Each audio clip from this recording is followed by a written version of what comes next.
E aí, bora falar de um livro que, olha, até hoje causa a maior polêmica, O Príncipe, de Nicolau Maquiavel. A gente vai fazer aqui um guia rápido e direto para entender as regras, digamos, mais brutais do poder, segundo ele. Então, imagina a situação. Pronto, o poder é seu. A vitória tá garantida. E agora, o que fazer? Essa é a grande questão, né? Aquele medo que todo novo líder tem. E é justamente isso que Maquiavel tenta responder. Como é que se faz para continuar lá em cima sem que ninguém puxe o seu tapete? E olha, já vou avisando, as respostas dele não são nada reconfortantes. Há 500 anos que esse livro funciona como um manual para quem está no poder e para quem entende que, nesse jogo, muitas vezes os fins realmente justificam os meios. Não importa o quão duro isso possa parecer. Então, vamos lá, para o primeiro grande desafio. Um governante acabou de anexar um novo território. Qual deveria ser a primeira jogada para consolidar o controle e evitar que qualquer rebelião sequer comece? A primeira regra de Maquiavel é pura estratégia. Vá morar lá. A presença física do novo governante manda dois recados bem claros. Primeiro, faz a população local se sentir importante, vista. E segundo, para os rivais, bom, com o chefe ali por perto, fica bem mais difícil de armar alguma coisa. É uma jogada de mestre, que mistura psicologia e tática. Agora, uma parte fascinante é a análise que ele faz sobre a estrutura do poder. Reinos que são cheios de nobres e barões rivais são fáceis de invadir. Sempre vai ter algum descontente para te ajudar a entrar. Mas governar depois é um pesadelo.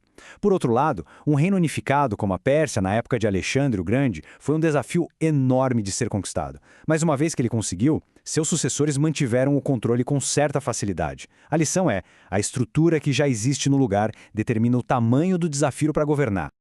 Ok, agora a gente entra no território que deu ao Maquiavel a sua fama. Ou má fama. As táticas mais sombrias, a moralidade flexível, aquilo que chamam de artes obscuras de um governante. Chocante, né? Pois é. Para Maquiavel, a moralidade comum é um luxo que um príncipe não pode se dar. A crueldade não é vista como boa ou má, mas sim como uma ferramenta. Se for usada de forma rápida, decisiva e para garantir a estabilidade do Estado, ele a considera não apenas aceitável, mas muitas vezes necessária. E a história de Agáthocles é um exemplo perfeito disso. O sujeito mentiu, traiu e promoveu um massacre para chegar ao poder. O próprio Maquiavel admite que as ações dele não foram nada virtuosas, mas ele aponta uma coisa brutalmente pragmática. Funcionou. O ponto crucial aqui é o seguinte: diplomacia e boas leis são importantes, claro, mas a força militar é a base de tudo. A lógica de Maquiavel é direta: uma pessoa desarmada sempre estará à mercê de uma armada. Para um príncipe, dominar a arte da guerra não é uma opção, é a sua função mais vital.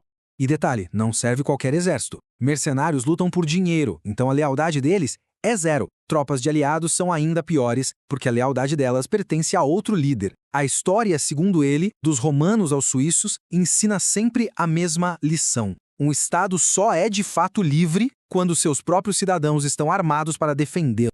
Mas nem tudo é força bruta. Aliás, a força militar sozinha não garante o poder. É preciso dominar também um jogo bem mais sutil, que é o da percepção pública. A força precisa andar de mãos dadas com uma imagem muito bem construída. Para explicar essa dualidade, Maquiavel usa uma de suas analogias mais brilhantes. Ele diz que um governante eficaz não pode ter uma só natureza. Precisa incorporar as características de dois animais bem diferentes. De um lado, o leão, que representa a força pura, capaz de intimidar e esmagar os inimigos. Mas o leão é meio ingênuo, pode cair em armadilhas. Do outro lado, a raposa, que é a astúcia. Ela percebe os perigos escondidos e sabe usar o engano a seu favor. O príncipe ideal, então, tem que ser os dois, forte como um leão para afastar os lobos, esperto como uma raposa para não cair nas armadilhas. E é aqui que a gente vê a mentalidade da raposa em ação.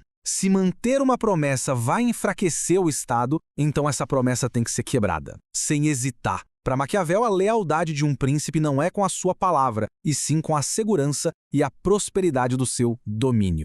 E essa lógica de virar as virtudes de cabeça para baixo vale também para o dinheiro. Generosidade parece ótimo, né? Errado.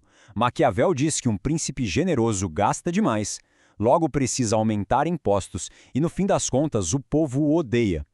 Já a avareza, que parece um defeito, na visão dele, é uma força. Um príncipe visto como avarento, economiza, consegue financiar suas defesas sem oprimir o povo e, no longo prazo, se torna um governante mais forte. Agora chegamos à pergunta mais famosa do livro inteiro. O que funciona melhor para manter o controle? O carinho do povo ou o medo que ele sente do governante? A resposta de Maquiavel é super pragmática. O ideal seria ser os dois. Mas como isso é quase impossível, é muito mais seguro ser temido.